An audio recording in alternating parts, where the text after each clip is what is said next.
तो बच्चों, करंट के बाद कि करंट का डेफिनेशन क्या होता है, डायरेक्शन क्या होता है, उसके बाद है बेटा यहाँ पे करंट का SI unit. SI unit for current, SI unit for current is coulomb per second.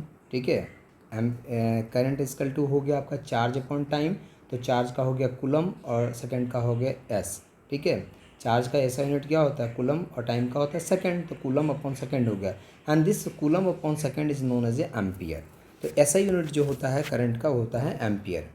Is electric current is just scalar quantity. Electric current कैसे, ऐसे तो सुनने में लगता है कि करंट करंट है, इसका मतलब मैग्नीट्यूड एंड डायरेक्शन बोथ होगा। ठीक है, सुनिए देखिए, बड़ा इंटरेस्टिंग है। Although electric current has both magnitude and direction, at it is a scalar quantity, लेकिन फिर भी ये स्केलर क्वांटिटी है। This is because the laws of ordinary algebra are use to add electric current and the law of vector addition is not applicable to the addition. बेटा, अगर यहाँ पे 3 ampere current आ रहा है, यहाँ से 2 एम्पियर करंट जा रहा है, तो टोटल एम्पियर कितना हो, नहीं 4 एम्पियर, तो इधर से 3 एम्पियर, तो टोटल करंट कितना हो गया 7 एम्पियर।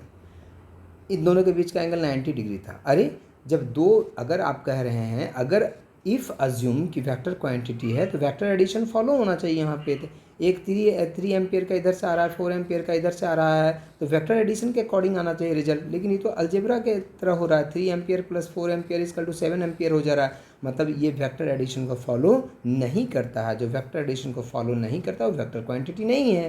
तो कहते हैं हम कि ये डायरेक्शन देखो, करंट इधर फ्लो कर गया, ये 3 एम्पियर मैग्नीट्यूड है, लेकिन ये करंट जो है वेक्टर एडिशन के जो लॉ है उसको फॉलो नहीं करता है, इसीलिए current is a scalar quantity. तो करंट कैसी quantity, physical quantity, scalar physical quantity. बेटा याद रखना, charge carries in different materials. अब कौन से मटेरियल में क्या चार्ज कैरियर्स होते हैं, charge carriers in a different material. Different material में चार्ज कैरियर क्या होता है जिसके कारण करंट फ्लो करता है। जैसे सॉलिड में, in case of solid which are good conductor that is metal, the valence electron are the charge carrier. जो वैलेंस इलेक्ट्रॉन होता है वो सॉलिड में, जो मेटल होता है उसमें, जो गुड कंडक्टर होता है उसमें चार्ज कैरियर होता है। In semi conductor germanium silicon the process is similar to that in the metal but no charge carrier is very small, but number of charge. बेटा सेमी कंडक्टर आगे हम पढ़ाएंगे, अभी एक चैप्टर ही है पूरा सेमी कंडक्टर। सेमी कंडक्टर कुछ मटेरियल्स ऐसे होते हैं बेटा जिसमें जो फ्री इलेक्ट्रॉन्स होते हैं बहुत कम होते हैं। ठीक है, तो उसके कारण एक्चुअली में वहाँ पे फ्री इलेक्ट्रॉन और होल्स होते हैं भी। ठीक है, तो फ्री इलेक्ट्रॉन और होल्स दोनों के कारण करंट फ्लो करता है सेमी कंडक्टर में, जो हम आगे आपसे डिस्कस करेंगे तो वहाँ पे ज़्यादा क्लियर होगा। तो अभी सिर्फ आपको याद रखना है मेटल के बारे में कि मेटल में फ्री इलेक्ट्रॉन्स होते हैं, charge carrier. In case of insulator, the valence electrons are involved in forming the covalent or ionic bonds and as such not free to carry out conduction. जो insulators होते हैं बेटा उसमें कोई free electrons नहीं होता है, इसलिए वो करंट को कंडक्ट नहीं करते हैं। लिक्विड्स में क्या होता है, those liquid which can conduct charge, वैसा लिक्विड जो चार्ज को कंडक्ट करता है, मतलब कि जो करंट इलेक्ट्रिसिटी जहाँ से पास हो सकता है जिस लिक्विड से, तो those liquid which can conduct charge through them are called electrolysis. जैसे NaCl बेटा Na+Cl में कन्वर्ट हो जाता है। इसे अगर आप बैटरी के थ्रू कनेक्ट कर दोगे तो चार्ज ये करंट फ्लो करेगा बेटा। The positive ion is called the cations and the negative ion called the anions. In the electrolytic the electric current is due to the study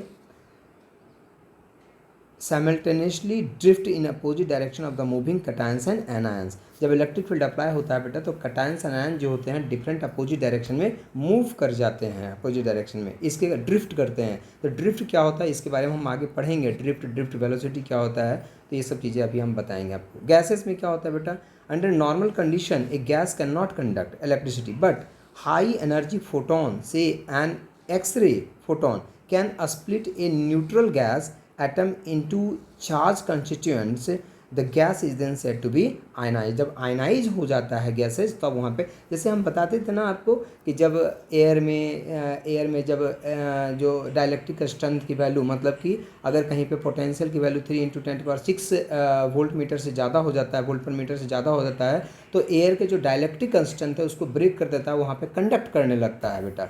तो जहाँ पे आयनाइज हो जाएगा वहाँ पे कंडक्शन पॉसिबल है। नाउ ओम्स लॉ, अब इसको मैं नेक्स्ट वीडियो में स्टार्ट करूँगा, नेक्स्ट क्लास में।